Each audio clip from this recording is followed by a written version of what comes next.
tonight, but you're working late night. We appreciate that, man. Great to have you with us.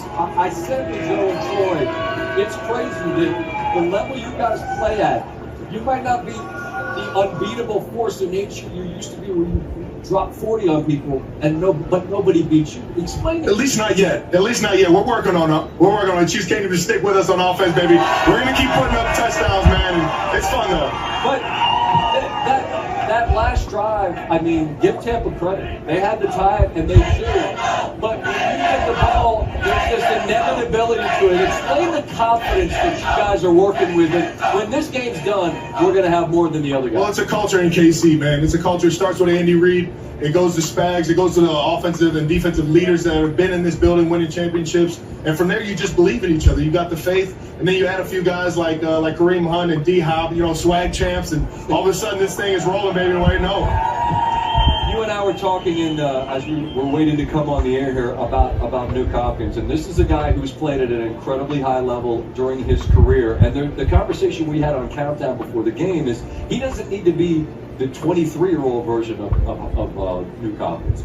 Who he could be right now could be a difference maker. We saw that tonight. What has he shown just in a couple of games of what he can be for the Chiefs? I mean, I said it already, he's a swag champ, and that just juices everybody, and it gives everybody confidence. It gives everybody the ability to just play free and trust the guys next to him. And, I was feeling like the old head for a while. Yeah. But D-Hop being 2013 draft class as well, we've been able to relate to each other in that regard. And on top of that, it gives Pat somebody he can trust, That's right, baby. Hop is in the building. The touchdown on the goal line, is that something that Patrick checked to at the line? It looked like it. My guy Stanford Steve was in it. If you talk to him, ask him. It looked like something at the line of scrimmage. It looked like a check.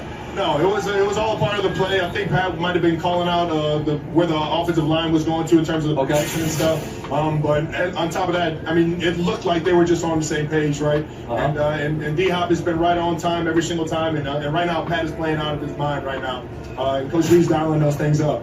You guys don't lose football games. In this league where you could slip up weekly, we see it happen to really good teams a lot. It happens on a weekly basis. Trav, it doesn't happen to you guys. What is it that describes and explains the ability for a team who could get fat and happy to stay focused and hungry week in, week out? Yeah, on top of speaking what you just said, I almost handed it away today a few times, and I'm lucky that my guys were right there for me. It's just like I said, it's a culture, man. It's a culture set from the big man down, and everybody just believes at all times that we're going to get it done. Because we've done it in the past, we keep doing it on nights like tonight. I'll tell you what, when Arrowhead is rocking like it was tonight, man, it's hard to win. It's hard to lose in this place. It's true. That's another thing we were talking about, man. I'm grateful we get to go all across the country. You see incredible places, and there are a lot of great fan bases. The Kingdom is different, man. You hear that, baby? It's different. The Kingdom is different, baby. Well, and I mean, I don't know how you even quantify what it's worth, but as you walk out here, I know you don't take this for granted, but you're like, if this is, you still got runway here, but we're on the back nine of a career. Like nights like tonight, and you look around at this place and you walk out of here winners again. So special, man. Yeah. It's so special, and even outside of here in the communities when you're doing stuff, trying to help out the communities and be there for like the underserved in the community. Mm-hmm. Everybody shows up for football games, for events outside of the facility. That's why I love Kansas City and Chiefs Kingdom for who they are, because they always show up, baby. Yeah, and the idea that you've won all these games and yet there's still room, right? You haven't reached the ceiling. What's the process like from here until the most important games? And that ends in New Orleans, right? I know the ultimate goal is that. The grind and the goals weekly are what? To just keep getting better. And I think that's always the mentality.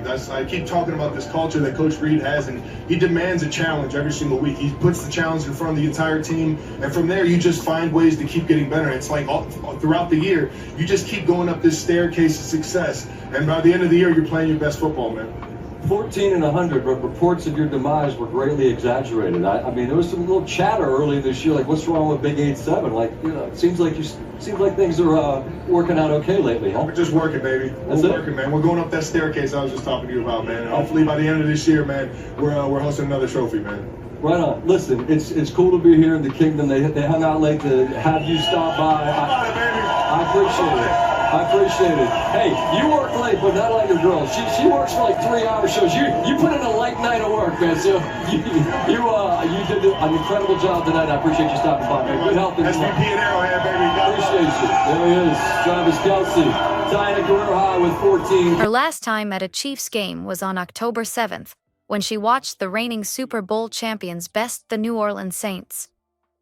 Swift support comes 2 days after Travis managed to take a quick break from practice to watch her perform in Indianapolis from the VIP tent alongside Andrea. The athlete, 35, was seen smiling and dancing alongside Swift's mom as the star sang So High School, which is thought to be written about him and their relationship. Swift also made her usual lyric change to Karma, singing, "Karma is the guy on the Chiefs, coming straight home to me," which she frequently does when Kelce is in attendance. Donna has said it's been surreal getting to know Swift. It's been a ride. That's for sure, Donna told People last November. "Sometimes I feel I'm on some kind of a different planet. I'm like, what has my life become?" The Tampa Bay Buccaneers will be looking to bounce back from their recent skid and will have to do so on the road against the Kansas City Chiefs in one of the more difficult stadiums to play in around the league, Arrowhead. The Chiefs have been largely propped up this year due to their defense keeping them in games. The offense has struggled with the likes of Pacheco and Rice out for an extended period, but they have found enough ways to pull out victories for them to get to 7-0. The Buccaneers, meanwhile, are dealing with issues of their own as their defense has been atrocious over the past few weeks and will need them to bounce back in a big way to try and pull this one out on the road. The Bucs' offense is still flying high despite the losses of wide receivers Mike Evans and Chris Godwin. They will look to keep things moving on that side of the ball with limited offensive playmakers on the outside, leaning heavily on creativity, the run game, and Baker locating tight end Cade Otton. Follow along with us here at Bucs Game Day as we provide you with up-to-the-minute live game updates of the matchup between the Tampa Bay Buccaneers and the Kansas City Chiefs. 3rd and 3 upcoming after